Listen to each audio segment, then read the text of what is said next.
Bonjour à tous, j'espère que vous allez bien. Aujourd'hui je vous retrouve dans une nouvelle vidéo. Et chez moi c'est clairement le déluge. Là les routes sont toutes blanches, il continue de neiger, etc. etc. Je suis en pleine angoisse puisque, comme vous le savez, j'ai très peur d'être bloquée chez moi pour l'accouchement. Il y en a qui me disent « T'as de la chance, il neige !» Oui mais non. Et en fait quand on me dit « T'as de la chance !» alors que j'exprime ma peur d'être bloquée à la maison, je ne comprends pas. Bref, évitez de me dire ce genre de choses parce que en fait ça m'énerve de me rassurer puisque je suis vraiment en stress par rapport à ça, d'être bloquée chez moi pour l'accouchement. J'ai pas envie d'accoucher à la maison clairement et pour l'instant enfin c'est pas très beau. En plus on a plein de rendez-vous, Fabrice a des rendez-vous, moi j'ai des rendez-vous et clairement moi je suis pas rassurée.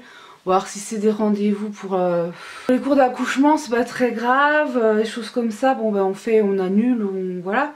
Mais d'autres rendez-vous plus importants, c'est pas évident. Vous savez que j'ai eu peur pour justement l'échographie 3, puisque bah, je voulais quand même savoir si tout allait bien. Et du coup il y a neigé ce jour-là. Neigé ce jour-là, mais heureusement ça n'a pas tenu sur les routes.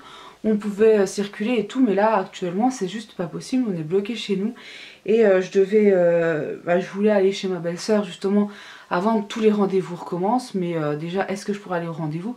Et on n'a pas pu y aller puisqu'on est clairement bloqué à la maison. Voilà, donc ça c'est un truc qui me fait très peur, c'est d'être bloqué chez moi. Il reste quand même maximum, même pas 2 mois, pas tout à fait 2 mois maximum, et c'est vrai que ça m'angoisse vraiment de pas pouvoir sortir de la maison, aller rendez-vous, faire les courses, enfin les choses comme ça toutes simples. Ça paraît tout bête, mais quand on est dans un village et qu'il y a de la neige et qu'on est bloqué, ben ça craint, donc voilà, moi ça me stresse vraiment. Donc ça c'est une de mes stress là actuellement, à 8 mois de grossesse, hein, d'être bloquée à la maison. J'ai rempli ça, il reste juste les pages pour l'accouchement et tout ça. Donc voilà, ça avance puisqu'on est quasiment à la fin. Je vais m'aider pour vous parler de certaines choses par rapport sur le truc là. Comme ça pourra peut-être vous aider. Je vous ai pas fait de vidéo, je crois, deuxième trimestre, enfin je sais plus. Enfin en tout cas, j'étais pas tout à fait à la fin quand je l'ai fait. J'ai pas eu de nausée, le deuxième trimestre c'est vraiment super bien passé. C'est là où on a commencé à sortir les coups. C'est là où j'ai su à l'échographie numéro 2 que c'était un garçon, etc. Donc le deuxième trimestre c'est quand même vachement bien. En plus on peut quand même bien se bouger, même si bon il y a des moments où j'étais un peu fatiguée. Autrement ça s'est bien passé. Pour la deuxième échographie, je sais pas si, enfin je vous en ai parlé mais vaguement. Pour la deuxième échographie c'était le 21 septembre et j'étais à 22 semaines. J'étais impatiente. J'étais stressée, très stressée parce qu'elle était en retard. C'était la première qui m'avait fait, enfin c'était la même qui m'avait fait la première écho. Et j'étais pas trop chaude parce que ça s'était pas forcément bien passé. Enfin, à la première écho ça allait encore. C'est surtout à la deuxième que ça s'est pas très bien passé. J'étais un peu stressée par le fait parce que...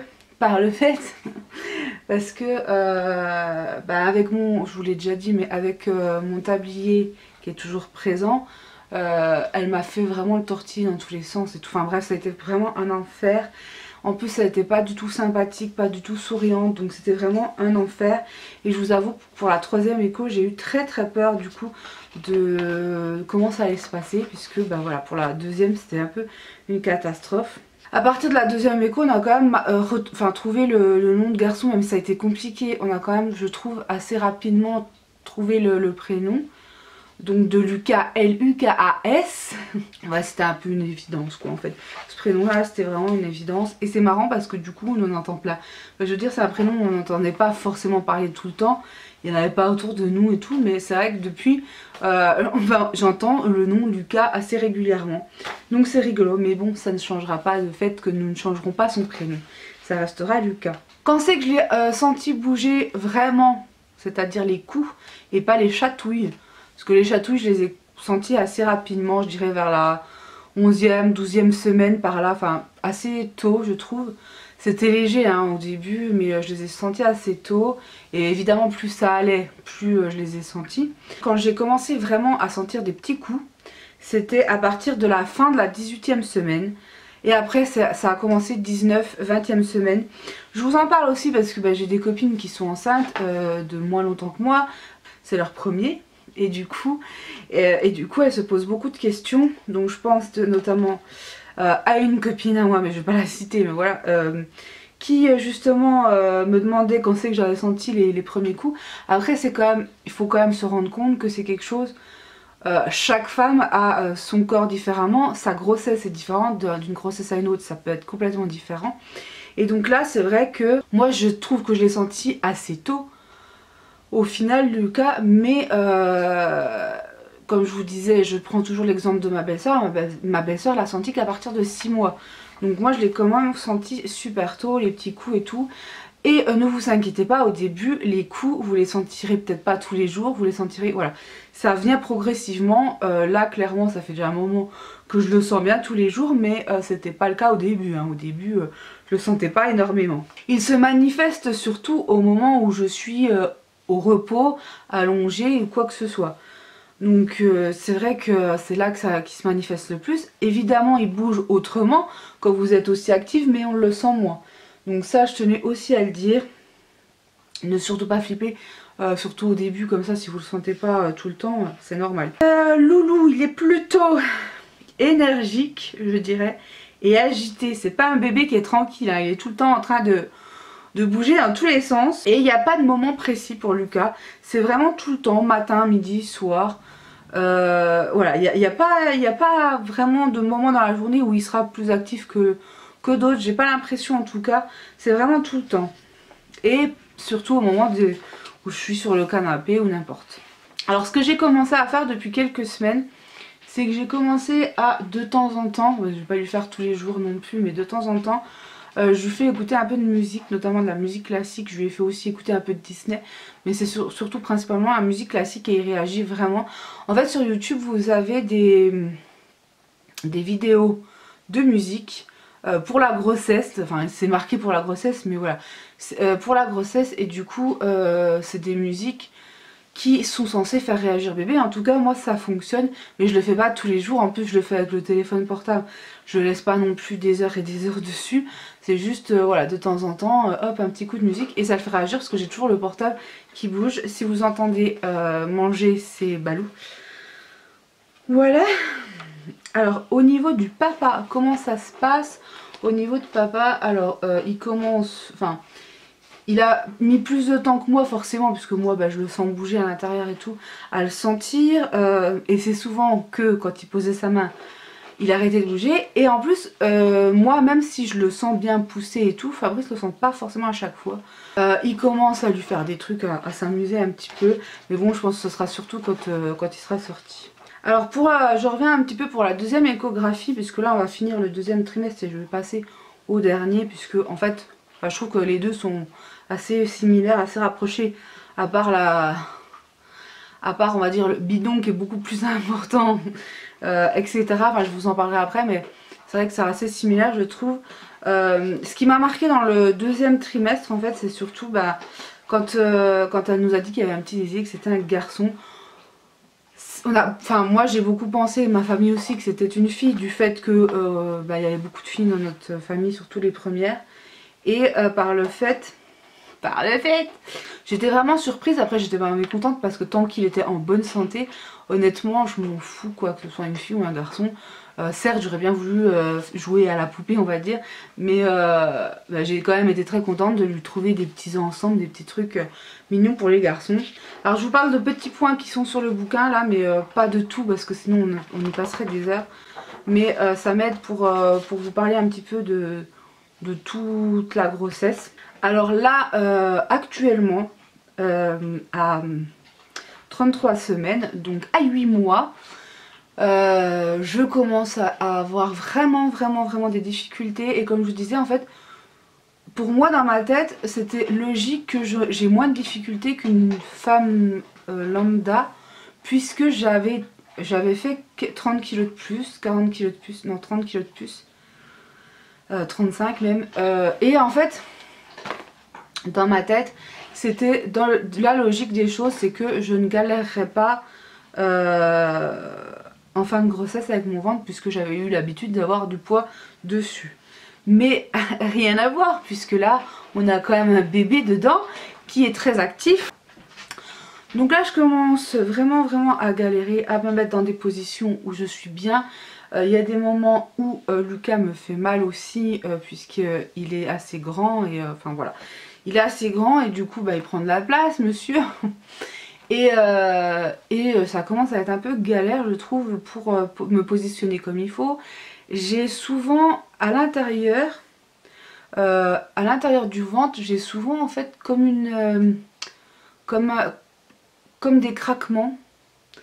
Je suppose que c'est le dos, mais en fait il y a plusieurs craquements parce qu'il y a des fois quand je me retourne dans le lit ça craque mon dos machin. Donc voilà, et là ça c'est depuis 2-3 jours. Et au niveau du ventre là, il y a des moments ça craque, mais je sais pas. Enfin je pense que c'est pas grave hein, mais c'est bizarre en fait, ça surprend un petit peu. Et ça me fait, enfin au début quand je les ai eus ça m'a fait un peu peur parce que du coup apparemment quand vous perdez les os, il y a un bruit de craquement. Donc du coup ça me fait peur. Mais bon ça devrait aller. Après j'ai de la chance quand même d'avoir la kiné, tout ça qui m'aide aussi.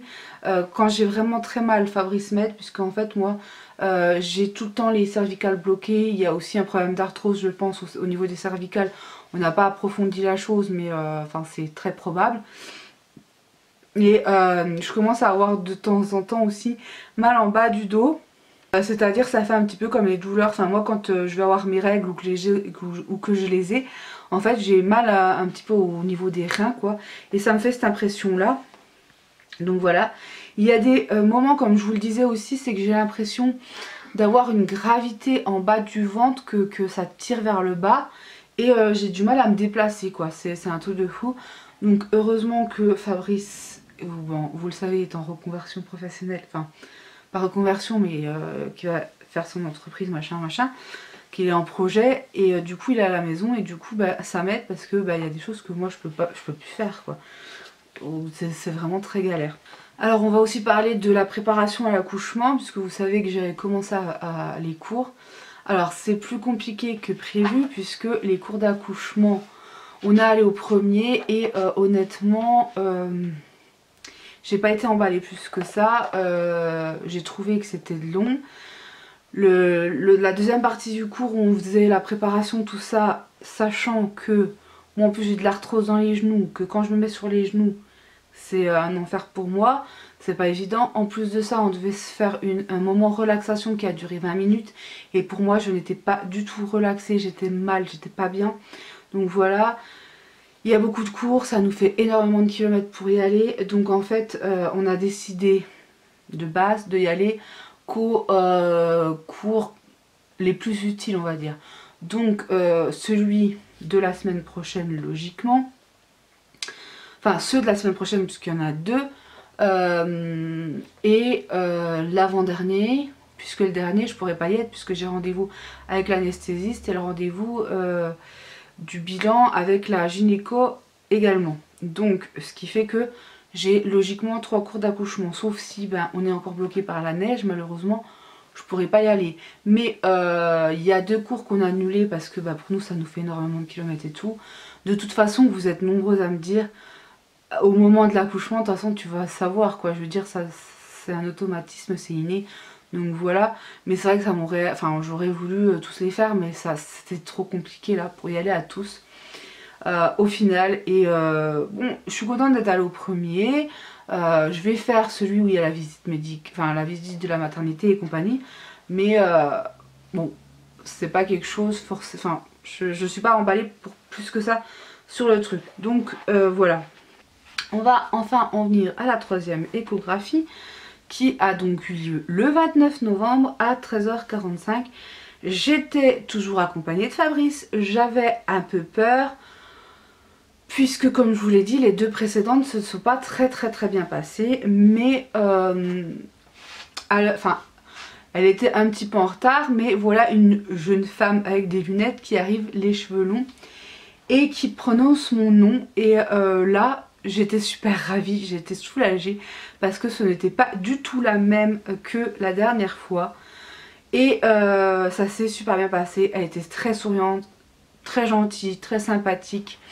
Elle disait des petits noms pour Lucas et tout. Enfin, je veux dire, c'était très agréable d'être avec elle. Et c'est là quand même que tu vois la différence entre l'une et l'autre, quoi. C'était flagrant, clairement. C'était pas que dans ma tête. C'est vraiment cette femme-là qu'on a vu au début qui te tirait la tronche, qui n'était pas du tout agréable et sympathique, etc. etc.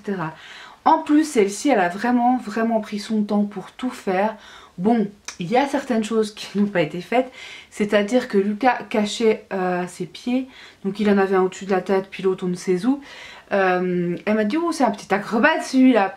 Donc par le fait, donc du coup Lucas, on n'a pas pu mesurer ses pieds, mais bon, c'est pas quelque chose de très dramatique non plus. Ce qui était rigolo aussi, c'est qu'il avait encore la main devant la tête, il était très actif avant de rentrer dans le bureau, et une fois allongé, monsieur il s'était calmé, il faisait sa sieste.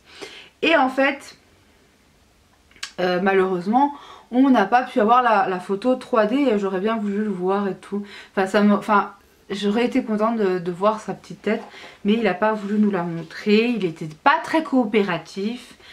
En tous les cas, donc elle m'a dit qu'il faisait 1,950 kg et qu'il était à peu près à 45 cm, mais quand on fait la taille du fémur x 7, ça donne plus un 43,5. Donc voilà, c'est approximatif, hein. Donc tout était normal, il y a juste le pied qu'elle n'a pas pu regarder, quoi. Et on n'a pas pu voir sa tête. Elle m'a dit bon bah tant pis, vous le verrez quand il sortira. Donc voilà, en tout cas il est grand, mais il y a plus grand. J'ai vu sur Wimom une qui avait pour à peu près, ouais, pour la même date que moi. Moi je crois que le mien était vraiment très grand, mais non, elle il était déjà à 47,8 cm, un grand garçon. Donc voilà. Alors quand je me suis pesée la dernière fois, comme je vous l'ai déjà dit en vlog, mais bon tout le monde ne regarde pas les vlogs, je suis à 4,9 kg de pris. C'est vrai que ça me faisait peur, j'avais peur que bébé soit trop maigre ou trop gros, ou etc. avec le diabète et tout. Mais non, ça va franchement nickel. 4,9, lui il est dans un poids très correct, donc c'est parfait. Donc voilà, le niveau du poids et tout est bien, autant pour moi que pour lui. C'est parfait. Normalement il pioche aussi dans mes réserves et compagnie. Je mange, j'ai des périodes comme je vous disais dans mon dernier vlog où j'ai des fringales. Là par exemple, encore cette nuit j'ai eu un petit peu le même épisode qu'avant-hier. Donc j'ai des périodes de fringales. Aujourd'hui, alors j'ai pas pour toute la journée mangé énormément, mais c'est vrai que je me suis levée très tôt. À 5 h je me suis levée. À 8 h 30 je mangeais un bol de soupe. Et à 10 h 30 je mangeais mon repas normal. Par contre l'après-midi là j'ai pas mangé énormément, j'ai juste bu un cacao et mangé 2 papillotes quoi. Donc ça va. Mais c'est vrai qu'il y a des moments où j'ai vraiment très faim. Et je pense que c'est mon corps qu'on a besoin tout simplement. Voilà. Après au niveau du diabète, tout ça ça reste bon pour l'instant. Je devais aller en fait à mon rendez-vous demain, au moment où je vous filme la vidéo. Mais il s'avère que vu que mon diabète est bon, on a annulé le rendez-vous déjà de toute façon avec les routes qu'il y a, c'est pas possible. Et je lui ai dit vous me faites un rendez-vous téléphonique parce que la dernière fois où j'y suis allée, on est resté 5 minutes dans le bureau, tout va bien, continuez comme ça c'est bien. Mais bon faire autant de bornes pour qu'on vous dise ça, ça fait mal aux fesses. Donc du coup j'ai dit si vous voulez on fait un rendez-vous téléphonique mais je ne peux pas me déplacer. Donc là on approche clairement de la fin, il me tarde vraiment là parce que clairement j'ai du mal à... Enfin, là je tiens debout mais je suis en souffrance puisque ouais ça... Bah, Lucas est grand, il est pas si lourd que ça mais voilà il appuie sur les organes qu'il faut. Et le diabète bon bah ça va, mais j'ai eu un petit souci au niveau urine. Alors apparemment c'est pas très grave mais comment vous expliquer, il y a eu en fait le pot d'urine a été contaminé je sais pas quoi. Donc bref voilà, il y avait du sucre dans les urines. Je comprends pas trop comment ça marche ce truc là parce que du coup la fois d'avant, la dernière fois j'étais à 0,08, la fois d'avant j'étais à 0,48 et là je suis à 0,60. Il n'y a pas de protéinurie, mais il y a du sucre dans les urines. Ok, bon voilà, autrement ouais il y a des bactéries ou je sais pas quoi, mais bon on m'a dit que c'était pas forcément très grave, enfin c'était le pot qui a été contaminé, je sais pas quoi, donc si je ressens pas de problème d'urine, enfin de cystite ou de choses comme ça devrait aller. Autrement les autres examens sont bons dans l'ensemble, toujours les mêmes trucs. Mais bon, ça va bien finir par se régler, tout ça automatiquement. J'ai quand même régulièrement des contractions. Il y a des moments, en fait, j'arrive plus à respirer, en fait, parce que Lucas est vraiment très haut. Et du coup, il appuie en haut du ventre, ce qui fait... Vous voyez, Lucas, il est assez haut et du coup, il appuie bien au niveau de là. Et le problème, là, c'est que il y a des moments, notamment quand... je suis en position repos on va dire, où je peux plus respirer. Donc donc ouais c'est un peu chiant de pas pouvoir d'être bloqué par la respiration quoi. Là il y a ce problème là, le problème de il est tellement lourd des fois que je sais pas comment me mettre pour dormir. Je dors très mal, j'ai le sommeil vraiment voilà. Là on est vraiment dans la période de faim qui est compliquée, où tu as du mal à te déplacer, où tu as du mal à te mettre pour dormir, etc. etc. Donc c'est quand même la période la plus compliquée. Le premier trimestre c'était aussi compliqué, mais là vraiment, le premier trimestre c'était compliqué dans le fait de devoir attendre les 3 mois. Les 3 premiers mois, les brûlures d'estomac elles reviennent aujourd'hui, puisque forcément Lucas appuie dessus, donc voilà. Il n'y a rien à faire en fait, le problème d'estomac, il n'y a absolument rien à faire, juste à patienter. Donc là tout est prêt, vous l'avez vu dans les vlogs, j'ai fait les valises de maternité et compagnie. Certes, les tenues de 45-46 cm prématurées, je pense pas que ça va être utile, donc de toute façon ça sera rangé en carton. Puisque Lucas est grand, donc voilà. On verra pour quand j'accoucherai. L'idéal ce serait qu'il attende début janvier pour être vraiment après 37 semaines. Maintenant il n'y a plus qu'à patienter et c'est lui qui décide, malheureusement ce n'est pas moi. Donc voilà pour cette vidéo, j'espère que ça vous aura plu. Je ne sais pas si j'aurais oublié des choses ou quoi, si c'est le cas je vous en reparlerai éventuellement dans une autre vidéo, mais n'hésitez pas à me poser des questions en commentaire et je vous y répondrai. Je vous fais de gros bisous et je vous dis à bientôt, bye bye.